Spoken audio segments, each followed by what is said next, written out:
Hey, how's it going, guys? Honest Sarcastic here. For quite a while, I essentially have wanted to kind of create my, I guess I would think of it as my magnum opus of article writing, and it has something to do, or primarily has to do with like the way I kind of think of games and whatnot. And now, like, the number one question that you should pretty much always ask yourself in games, or actually just in life in general, is why. Why you do what you do. Why do you go to work every day? Probably because you need money, because you have to pay to live and eat, and potentially other ones that you support. When we play games, it's normally the same type of things. Like, so why do we play, this specific game? Star Wars Destiny, I just wanted a game to play. The Star Wars IP I felt was relatively safe. And there were people going to, they were gathering to play in, one of my closer game shops. About half an hour from me, but still closer in comparison. So, that was, the why. And then you got to think later, like, all right, what keeps you going? And, for me, what keeps me going is pretty much, you guys, the whole community, the Looper community, my friends that play Destiny still, that's the thing that's keeping me going. I relatively speaking, I enjoy the game. I like the mental back and forth. Things can change all of a sudden. Overall, I feel like the game is relatively good. Is it always in the greatest of places? No. But as long as we don't have just, only one or two decks you can play, then I think we're in a good spot. Like, even right now, realistically, it's a bunch of Snoke decks, but there's a bunch of different variations of Snoke that you can run. So that doesn't make me feel bad. There's always going to be, cards that are too strong. He'll probably get adjusted, but I'm not going to pray for it. I'm not going to complain about it. We're just going to, live with it and move on. So the real thing about why is just like, all right, so let's say you're playing the game now, okay? Because I just wanted to talk about the reasons. Kind of just go through stuff. So while you're playing, even before you play, the cards that you include in your deck, you have to really ask yourself why. Why do you put this many upgrades? Why do you put this many mitigation cards? Why do you have an engine? Why do you just why for all of that stuff? 1 second, merging. So you really just want to ask why, because if not, you're just kind of playing blind. If you pick up someone else's deck, or net deck or whatever, like, I find no fault in that. But you really want to kind of try to narrow down, why decisions are made. Why did they include certain cards? Are there other options that are better? And I'm going to apologize for the noise. It's just, I made the mistake of putting on this big ass coat, and it is like 75 degrees right now. So you really just want to ask why about all that stuff, because maybe you don't have an answer for yourself. Maybe the person who created the deck doesn't have an answer. I get that question sometimes. They're like, oh, why do you do this? I don't know, I like that card. I don't know, I think this card's good. But then you always want to ask, what makes said card good? From the initial spoil of Snoke, I was like, oh my god, this guy's amazing. And it, like, realistically, some people were like, oh, okay, some people were like, yeah. But like, if you just looked and read it, and you try to rationalize, why, then it would kind of easily, point itself out why the guy was like nuts. 1 moment, putting on some AC so you guys don't get the sound, and I'm not freaking dying in this jacket or coat. But so even with the deck building, you want to ask yourself why, and kind of things going on. So like, if you lose a game, you also kind of want to ask yourself, what happened? But it's like, why did you lose? Why did you win? Why did this round feel good? Why did this round not feel good? Why does your hand look garbage? Why does your hand look amazing? And like, if you can try to break those things down, you'll probably have, you'll understand things better. You'll be capable of building better decks, playing better, mulliganing better, kind of seeing the matrix, I guess is how you say it. So like, you definitely want to always ask yourself, you know, why you know, you're doing this, why you're allowing this, why whatever's happening. So now when we get to gameplay, there's a lot of times people kind of get into like an automatic, oh, first thing I'm going to do, I'm going to play an upgrade, you know, then I'm going to roll out, and then I'm going to do whatever. And like, you really have to ask yourself why, because sometimes that's not the correct, you know, set of options. If you, let's say you're only capable of playing an Ancient this round, and you know you're going to roll out, you know, let's say Kylo and Snoke. Why do you roll out Kylo first? Normally speaking, you would roll out Kylo, you know, earlier first, because the thing is that you want to be able to get to your opponent's hand prior to them being able to sculpt it better around colors.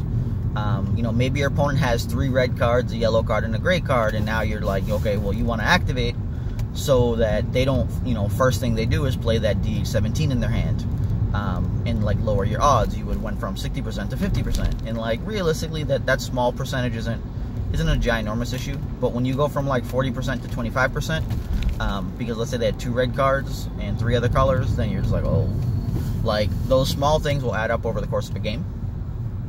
But in general, yes, you want to ask yourself, like, what's going on? So, like, let's say you're playing a more basic deck, I guess. So, I was going to say Kylo Price again, but we got to stop using the damn Kylo. So, let's say you're playing Yoda Hondo. So now, you're looking at your hand. You have, let's say, a handcrafted light bow. And now, you have a couple options here.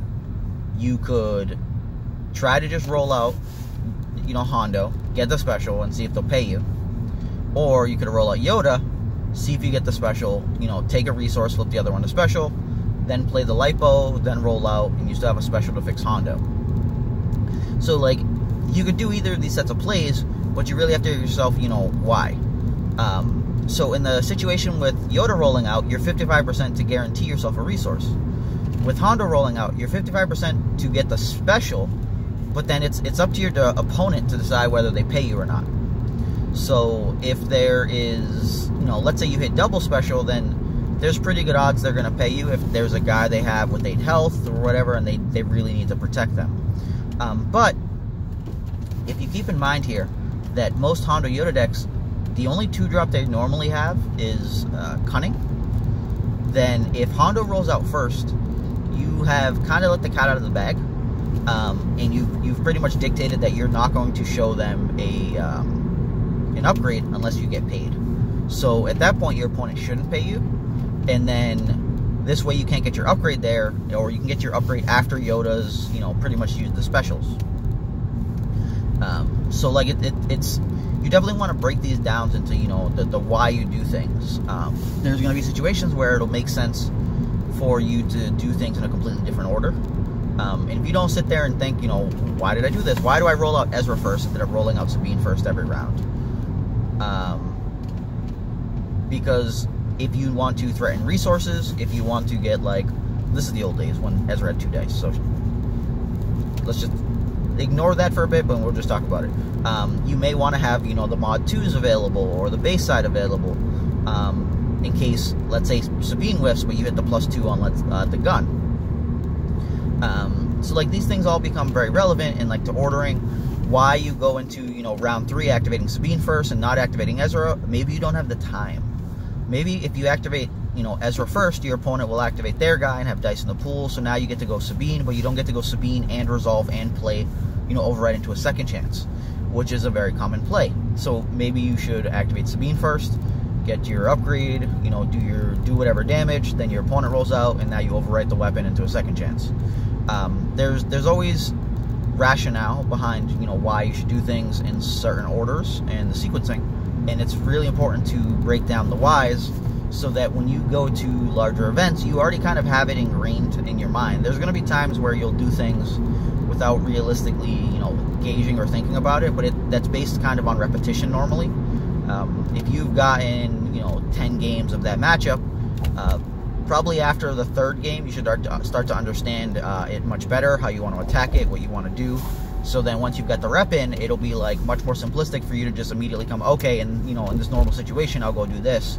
And you may no longer think of the why in that situation, but that's because you've done it so many times, you've kind of already rationalized the why, and it's kind of ingrained. So there are a lot of times where, you know, I'm playing and I'm not thinking, why do I play my upgrade before I activate? Because I want my die in the pool. And like, that's already well known. So it's really important to think of the whys and kind of get it down. And you definitely want to do that in card selection as well. You know, why do I want to run High Ground? Why do I want to run Deflect? Why do I want to run Mind Trick? Why do people love Beguile? And like, sometimes if you just follow the crowd, you'll kind of get yourself into shit. I want to switch lanes. These people no love. So you just kind of want to think about the whys at all times, and go through the motions and get the stuff down. But like, in deck building, and kind of like the overview of, you know, the most recent match that happened, it played out, like what happened, why, da-da-da-da. You just want to break those down. You want to have a better understanding. You're going to make yourself a better player, a better competitor, a better deck builder by thinking, you know, the whys on those situations. Because if you, let's say you always lose a specific match, trying to think, so I'm thinking of a match that's like an auto loss. So like, just think like, alright, well, the old school vehicle decks pre-Snoke, you know, they play against Mill. And it's like, well, why does vehicles lose? And it's like, okay, well, the reason they lose is because their activations are so slow that their hand gets torn apart prior to them being able to generate the additional resources to play the more vehicles to then roll out and then pitch to reroll. Because they're losing, you know, 2 or 3 cards from hand, they're going play one vehicle or an upgrade, and then they essentially have one reroll. Whereas normally their action pacing is just so slow, they would like to, you know, play their vehicle, roll out, get some more money, play like a second vehicle or piece of removal, pitch to reroll, and then be in a happy time place doing a bunch of damage. But Mill in general would normally take from their hand and do that stuff, or it would be something like, you know, vehicles takes a while to build up their damage, so they have a bigger health pool. They're expecting to take damage at the beginning, while they build up their big dice, and then win over time. But because they give too much time to Mill to start getting their you know, Mill damage in, that by the time the vehicle deck starts to pump out, the opponent has got through most of their deck, and they're going to make it really hard, and try to disrupt you throughout the later rounds with their more powerful removal that most decks can't carry because they just, you know, they don't have the slots available, or they don't have the resource gen available, whereas Mill just kind of is like, alright, well, I need to defend and have resource gen. Whereas attacking decks need more cards that attack to do damage. So I don't know, you just kind of want to break that stuff down. Always try to ask yourself why. You know, why do I do this? Why do I do that? You know, why am I making this play? What options do I have? If you can record your own games and review them after, those tend to be the greatest moments for understanding, you know, why this happened, why that happened. Was it really just a nut roll that made me lose, or, you know, did I screw up somewhere way before that allowed them to do that? Did I spend my resource on an upgrade that I didn't need at the time? Thinking about like the clock matters quite a bit, and when I say the clock, I don't actually mean the time left in the round. What I mean is, like, so let's say your opponent has, you know, their middle, so they have like 10 health, 11 health. If you're outputting 4 damage round 1, and you're in theory outputting another 4 damage, this is all directed, by the way, round 2, you would say you have a round 3 clock to defeat their character. So now, let's say round 1 you do the 4 damage, round 2 you can play a card that gets 1 extra damage, but it's going to eat up your resources or kind of slow you down or whatever's going on. So now you get 5 damage, and you've put the guy at 9. Well, you didn't defeat the guy, so you haven't increased your clock. So you have to ask yourself, like, why do you do that? Is it so next round you can cast something like a Steadfast and take the guy out? That's fine. But let's say you don't have access to a Steadfast of any sort. Sorry, that guy was unusually close. So you don't have a Steadfast of any sort, or the ability to snipe the character out. Then you really want to ask, why you're doing that. Is that taking up all of your resources? Could you have potentially gotten the 6 damage from it, and it was just, you were on the lower odds set? Like maybe, let's say you played like a Makashi training, and you got the 1 damage. Then that'd be different, because your expectation was that, with a couple rerolls, you're 55% to get the +2. So then if you got 2/2/2, you got the 6, you got the character defeated. So it's like, okay, well, the opponent did something that stopped it, or I just ran out of rerolls, or, slightly unfortunate side of rolling. Then that's fine. But, like, you want to really think, like, why you're doing things. You're round 4, you've got, like, 3 vehicles in play, 4 vehicles in play, you're doing your damage, you got 3 resources. Would you rather play another Arc 170? If you're nearing the end of the game and you're getting in for the damage, like, realistically, there may be no reason to play the Arc 170. Maybe you're slowing your own pacing down, and you're going to, lose the game, whereas instead you should have cast, 2 separate pieces of removal to stop your opponent's damage, to take away your other dice from your other character, and the 2 to 3 damage you're going to get from the Arc 170 actually just wasn't relevant at all. These are things you gotta think about, why. Because, like, a vehicle or an upgrade at the beginning of the game has, vastly different value from a vehicle or upgrade at the end of the game.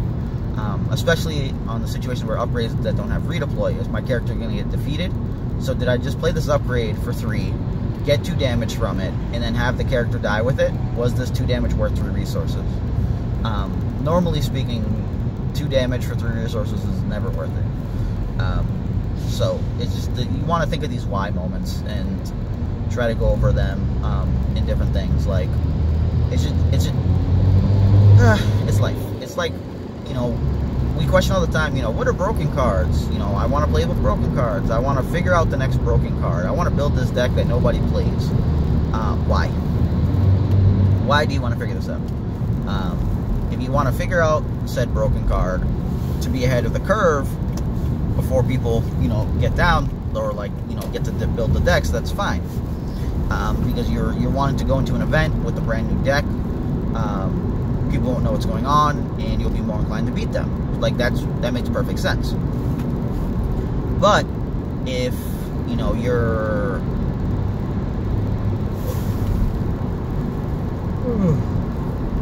Sorry. But if you're just like, well, I don't want to play any deck that anybody else is playing, and let's say, realistically, you're just not good enough to get away with that, you got to ask yourself why. Is it because you enjoy playing a deck that you hand-built, but then are you okay with losing? Like, maybe you're not going to lose, but, like, if the odds are that you're going to lose, then you got to ask yourself why you make that decision. Why do you handicap yourself in certain situations where, no, you will never play 3 wide, you will never play 2 wide, you will never play with a female character, you'll never play with a Gungan, because Gungans you hate them from the Star Wars IP. You'll never play with the Sith, Lord, hate Sith characters, I don't know. Something like that is just kind of like, alright, that, relatively speaking, it becomes maddening from my perspective, because I'm just like, why do people do this to themselves? If you want to equate this to the real world, it's like when a 16-year-old is looking for a job, but then they're like, no, I'm not working at a food place. Yeah, but I can't get a job. Well, you kind of removed, what, 30% of your applicable places you can work at?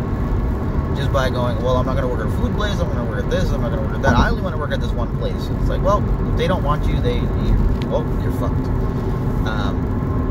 So you just got to kind of ask yourself why. And you should really ask that in life a lot of the time. why do I drive an hour to work?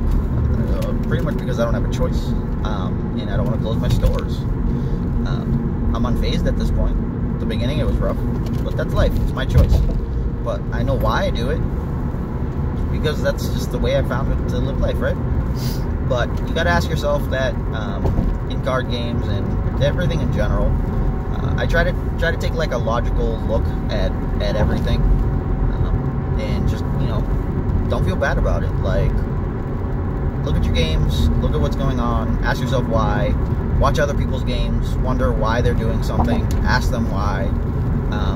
If it's in real life, don't ask why during. If it's a live game and it's not pertinent to ruining what's in someone's hand, then yeah, sure not. Ask why. You're in someone's room, you're in someone's stream. Actually, in someone's stream is probably the best time to ask why, because the opponent won't know what's going on. But in someone's personal room, it's a different ball game. Unless you're like on the team and you're just team chatting, which is also perfectly fine. But yeah, I don't know. Ask why, and that's kind of like just the big thing for me. Like, there's just so many people who just do stuff, and it's like, all right, coaching sessions or people asking questions, and they're like, hey, have you thought about running this instead? And I'm like, why? And they're like, I don't know. Motherfucker, you gotta think about why. Why are you telling me to run Nuke Gunray over Sienna in Brogy Gate? What the hell's wrong with you? Well, Nuke'll harass the opponent. No, Nuke's gonna make them fucking mill 2 cards. Look at the rest of the sides. Are those gonna be good? If they're gonna be good, that's fine. But ask yourself why. If you're just freaking making up random shit, and it's just like, no, man, you gotta break down why. Like, there has to be something here. Why do we pick up different configurations? Why do I want Bazine and Faust over, let's say Afra and Battle Droid? It's like, alright, well, I wanted, that initial early damage, and the 5th, the 3rd character die in case my dice get controlled, or, I don't want to play tiny droids, and whatever. I think, they're just not very efficient. And it's like, okay, well, these whys make sense. You just always want to break this stuff down. Sometimes you'll come across or figure out some deck or some alteration that will just be like, oh my god, this is great. Why was this never run before? Like DH-17, why did it stop being played at some point? People just decided it was no longer worth it for one resource? I don't know. But the card seemed amazing when I thought, like, here's, how I view the game, and this seems great, so let me put in, like, every deck that has gun sides, or focus, or whatever. But I think that's all I have for now. This should go along with the write-up. So thanks for listening. If you guys have questions or whatnot, feel free to ask. But think why. Deuces. Hyperloop's out.